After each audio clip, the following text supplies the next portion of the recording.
देश के कॉलेजों और यूनिवर्सिटीज से जुड़ा एक ऐसा कानून जिस पर सड़कों पर प्रदर्शन हो रहे हैं। जनरल कैटेगरी नाराज है और अब मामला सुप्रीम कोर्ट तक पहुंच चुका है। आखिर क्या है ये यूजीसी बिल 2026? जनरल लोग क्यों दुखी हैं? इससे फायदा किसे होगा और नुकसान किसे? आज इस वीडियो में हम आपको बताएंगे पूरी सच्चाई, बिना घुमा फिरा कर। वीडियो अंत तक देखिए। दोस्तों, सबसे पहले जानते हैं, समझते हैं यूजीसी है क्या। यूजीसी यानी यूनिवर्सिटी ग्रांट कमीशन। यही संस्था तय करती है कि कॉलेज और यूनिवर्सिटी कैसे चलेगी, नियम क्या होंगे और शिक्षा की गुणवत्ता कैसी होगी। अब यूजीसी ने 2026 के लिए कुछ नए नियम बनाए गए और यहीं से विवाद शुरू हुआ। आखिर ये नया यूजीसी बिल 2026 आखिर है क्या? इस नए नियम का पूरा नाम है promotion of equity in higher education regulation 2026। आसान भाषा में कहें तो कॉलेज और यूनिवर्सिटी में किसी भी तरह का भेदभाव रोकने के लिए नया कानून। भेदभाव किस आधार पर? जाति, धर्म, लिंग, भाषा, क्षेत्र या किसी भी पहचान के आधार पर। अब ध्यान से समझिए, इस बिल में नया क्या जोड़ा गया है। हर कॉलेज और यूनिवर्सिटी में इक्वल अपॉर्चुनिटी सेंटर बनाना अनिवार्य होगा। एक इक्विटी कमेटी बनेगी जो भेदभाव की शिकायतें देखेगी।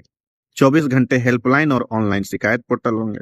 अगर भेदभाव साबित हुआ तो कॉलेज प्रशासन पर कार्रवाई होगी। एससी, एसटी, ओबीसी, महिलाओं और दिव्यांगों के लिए विशेष निगरानी की व्यवस्था होगी। फिर विवाद क्यों हुआ? अब असली सवाल, अगर नियम अच्छे हैं तो विरोध क्यों हो रहे हैं? इसकी 3 बड़ी वजह हैं। वजह नंबर 1 है भेदभाव की परिभाषा बहुत व्यापक है।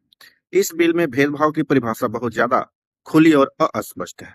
डर है कि छोटी छोटी बातों पर भी शिकायत दर्ज कराई जा सकती है। वजह नंबर 2, जनरल कैटेगरी की चिंता। जनरल कैटेगरी के छात्रों और शिक्षकों का कहना है ये नियम कुछ खास वर्गों को ज्यादा ताकत देता है।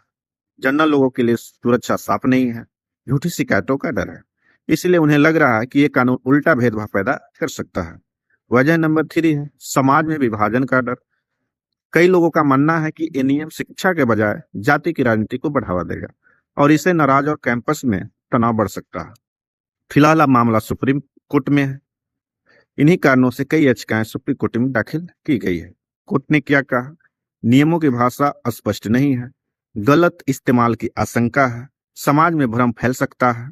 इसीलिए सुप्रीम कोर्ट ने यूजीसी के नए नियमों पर फिलहाल रोक लगा दी। अभी स्थिति ये है कि नया यूजीसी बिल लागू नहीं है, पुराने 2012 वाले नियम लागू हैं। सरकार से संशोधन की उम्मीद है, यानी अभी छात्रों की पढ़ाई, यूजीसी नीट या डिग्री सिस्टम में कोई बदलाव नहीं हुआ है।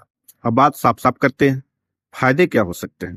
भेदभाव के खिलाफ मजबूत सिस्टम, शिकायतों का जल्दी समाधान होगा, कमजोर वर्गों को सुरक्षा मिलेगा। और नुकसान की आशंका क्या है? झूठी शिकायतों का डर, शिक्षकों पर दबाव, कैंपस में तनाव। दोस्तों, सच्चाई ये है कि भेदभाव रोकना जरूरी है, लेकिन कानून ऐसा होना चाहिए जो सबके लिए न्यायपूर्ण हो। अब देखना यह है कि सरकार और यूजीसी कोर्ट की आपत्तियों के बाद इस बिल में क्या सुधार करते हैं। आप इस बिल के बारे में क्या सोचते हैं? क्या यह सही दिशा में कदम है या फिर जनरल कैटेगरी की चिंता जायज है? अपनी राय नीचे कमेंट बॉक्स में लिखिए। वीडियो पसंद आया हो तो लाइक, शेयर और सब्सक्राइब जरूर कीजिए। धन्यवाद।